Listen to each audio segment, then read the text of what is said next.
অখিলেশ ঋতুজার কাছে হাতজোড় করে ক্ষমা চাইলে অবাক হয়ে যায় কম্পাস ও বিহান। হ্যাঁ বন্ধুরা, এমনটাই দেখা যাবে। বিস্তারিত জানতে ভিডিওটিতে লাইক দিয়ে চ্যানেলটি সাবস্ক্রাইব করে দেখতে থাকুন। গল্পের শুরুতেই দেখা যাবে শ্রেষ্ঠা পুজো দিয়ে সে মোনালিসার মাথায় পুজোর ফুল ছোঁয়াতে গেলে হঠাৎ অভিজ্ঞান দত্ত এসে শ্রেষ্ঠাকে আটকে দেয় আর শ্রেষ্ঠার হাত থেকে পুজোর থালাটা ছুঁড়ে ফেলে দেয়। এরপরে দেখা যায় শ্রেষ্ঠা বলতে থাকে, বাবা আপনি এটা কি করলেন?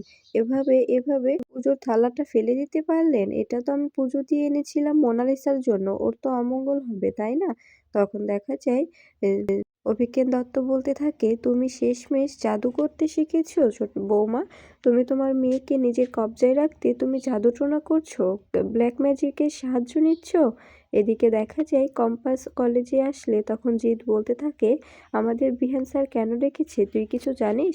তখন কম্পাস বলতে থাকে, উনি তো বলল সরস্বতী পুজোর জন্য কি মিটিং করবে।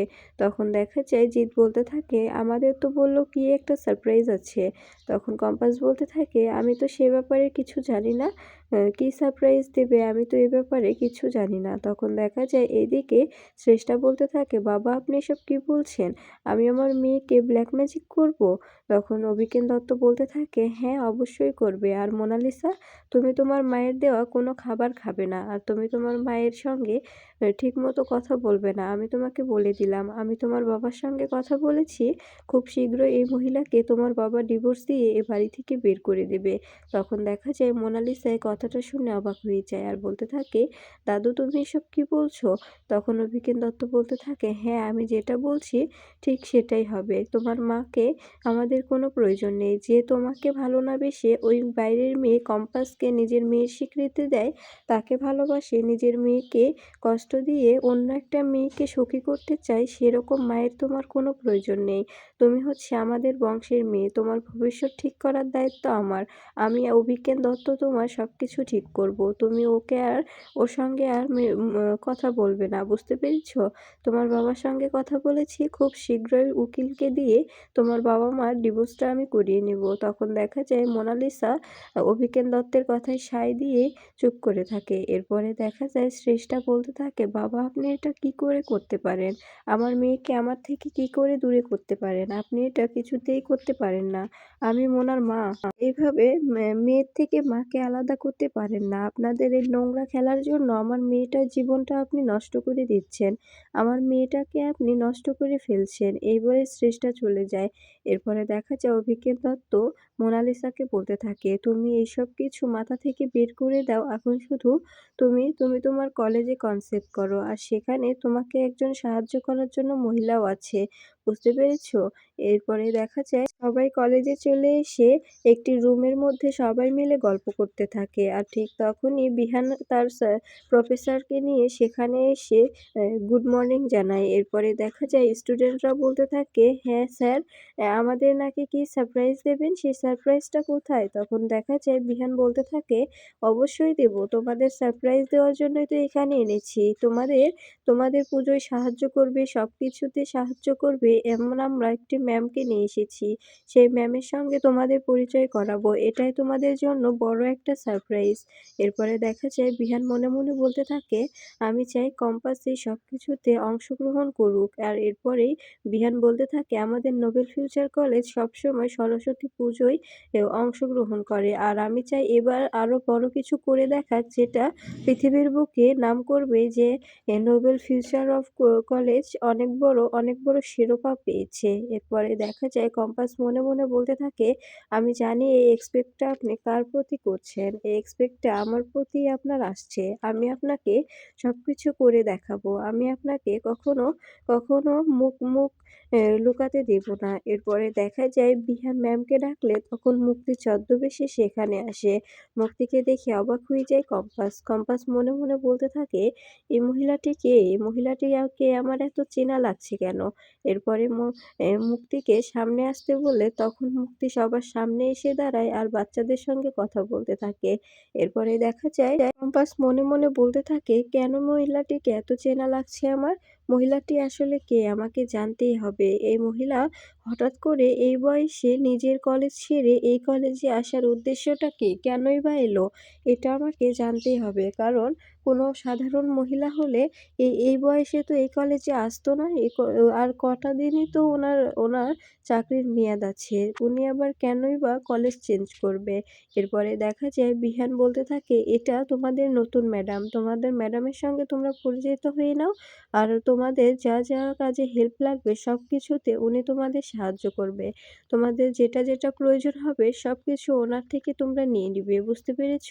তখন স্টুডেন্টরা বলতে থাকে, "ঠিক আছে স্যার, আমরা সবকিছু ওনার সঙ্গে ডিসকাস করে নেব।" এদিকে দেখা যায় ঋতুজা কলেজে যাওয়ার জন্য রেডি হচ্ছে। ঠিক তখনই অখিলেশ সেখানে আসে আর মনে বলতে থাকে, "ঋতুজাকে যেভাবে হোক আমার বশে আনতে হবে।"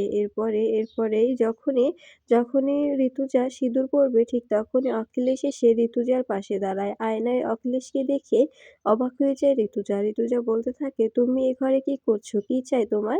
তখন অখিলেশ বলতে থাকে, "ঋতুজা প্লিজ এভাবে বলো না। তোমার ঘরে আসার আমার কি অধিকার নেই?" তখন দেখা যায় অখিলেশ ঋতুজার কাঁধে হাত দিলে তখন ঋতুজা বলতে থাকে, "প্লিজ আমাকে টাচ করবে না।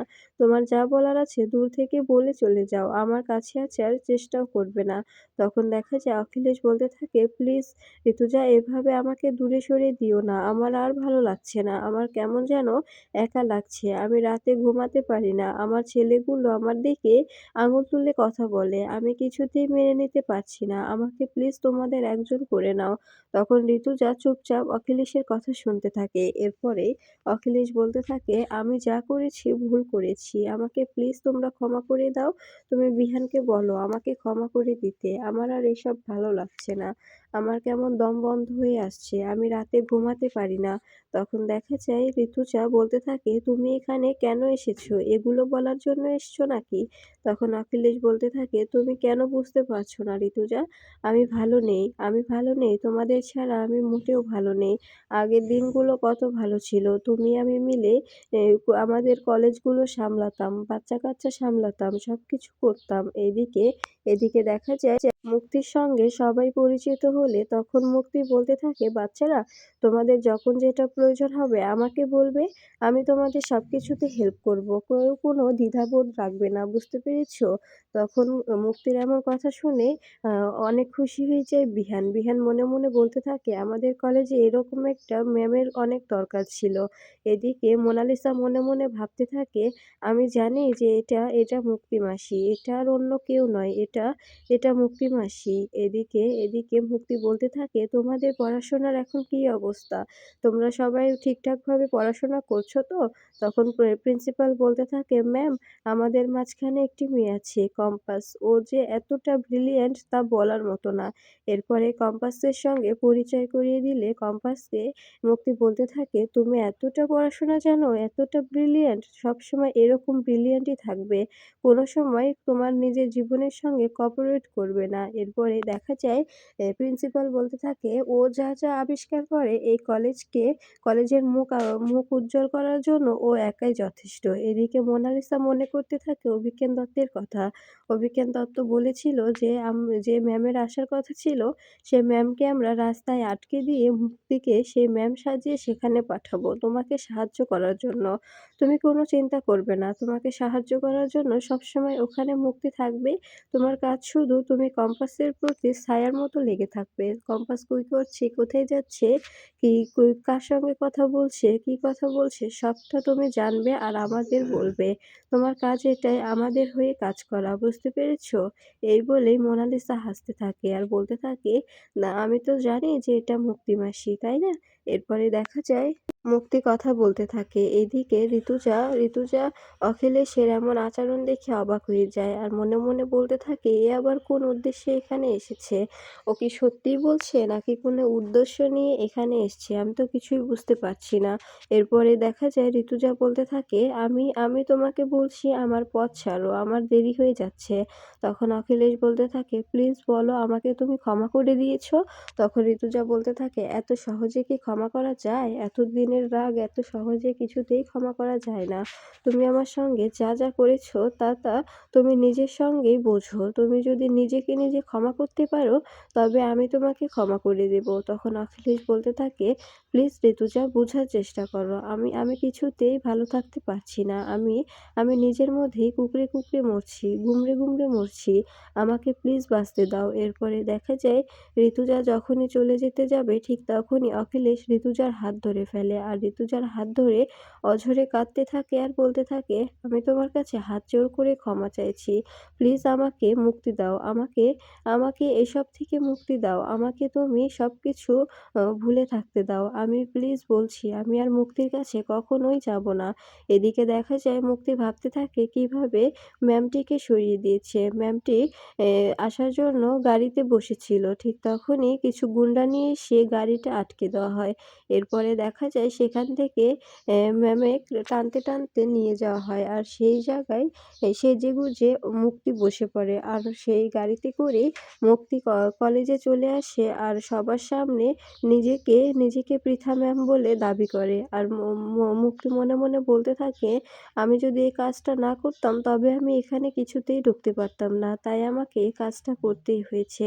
এদিকে অখিলেশ ঋতুজার হাত ধরে কাঁদতে থাকে আর বলতে থাকে, "প্লিজ তুমি তোমার ছেলেরা আমাকে ক্ষমা করে দাও। আমি আর কখনো এরকম কাজ করব না। আমি নিজের ভুল বুঝতে পেরেছি যে তোমরা ছাড়া আমার আর কেউ নেই। সবাই শুধু আমাকে স্বার্থের জন্যই ব্যবহার করে। আমি আর কখনো তোমাদের ছেড়ে অন্য কারো কাছে যাব না। তোমাদের সঙ্গে বেইমানি করব না।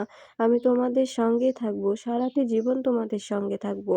এদিকে দেখা যায় বিহানকে কেউ একটা ফোন করে বলতে থাকে কলেজের সামনে অনেক ধুলোবালি জমার কারণে অনেকেই অসুস্থ হয়ে পড়ছে। এটা শোনা মাত্রই বিহান অবাক হয়ে যায়। আর প্রিন্সিপালকে বলতে থাকে, "আমাদের সেখানে যেতে হবে। আমাদের কলেজের অনেক শিক্ষার্থীরাও অসুস্থ হয়ে পড়েছে।" এ কথাটা শুনে কম্পাস অবাক হয়ে যায়। এরপরে বিহান স্যারকে বলতে থাকে, "চলুন আমাদের এক্ষুনি যেতে হবে আর বাচ্চাগুলোকে হসপিটালে নিতে হবে।"